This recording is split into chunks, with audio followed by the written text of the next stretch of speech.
करते थे, जिसके कारण उन्हें हॉकी का जादूगर और ला मैजिशियन नामों से जाने जाते थे।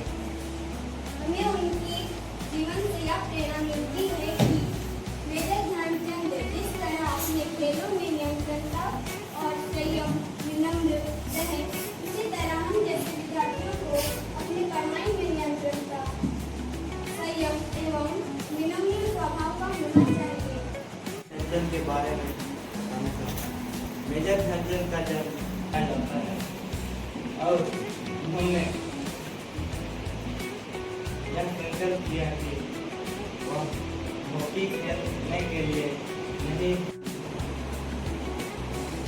The magician of hockey, hockey का जादूगर कहे जाने वाले मेजर ध्यानचंद जी का जन्म 29 अगस्त 1905 ईस्वी को इलाहाबाद में हुआ,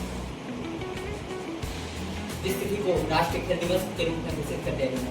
इसी दिन खेल में उत्कृष्ट प्रदर्शन करने के लिए अर्जुन पुरस्कार, राष्ट्रीय अर्जुन पुरस्कार और द्रोणाचार्य पुरस्कार प्रदान किया जाता है। मेजर ध्यानचंद जी की माता का नाम श्रद्धा सिंह और पिता समेश्वर दत्त सिंह ब्रिटिश भारतीय सेना में थे और हॉकी खेलते थे। इनके दो भाई थे, मूल सिंह और रूप सिंह। 16 वर्ष की अवस्था में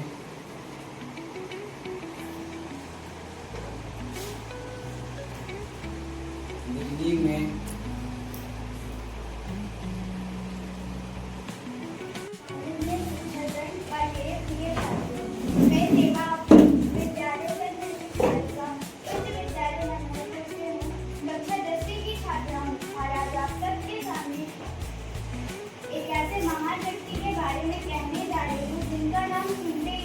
हमारा सीना गर्व से चौड़ा हो जाता है।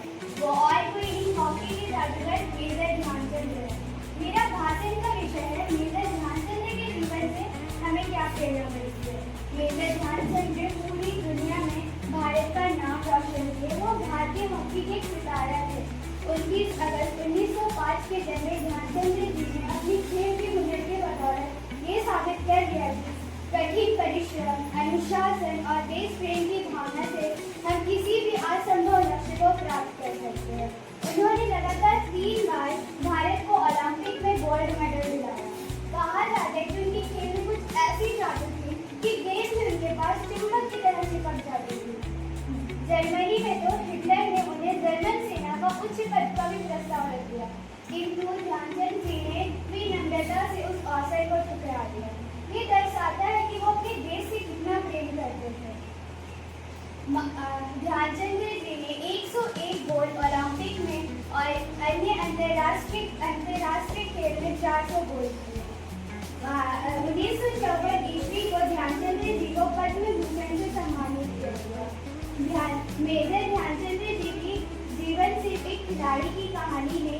ये कहानी एक योद्धा की जिसने अपने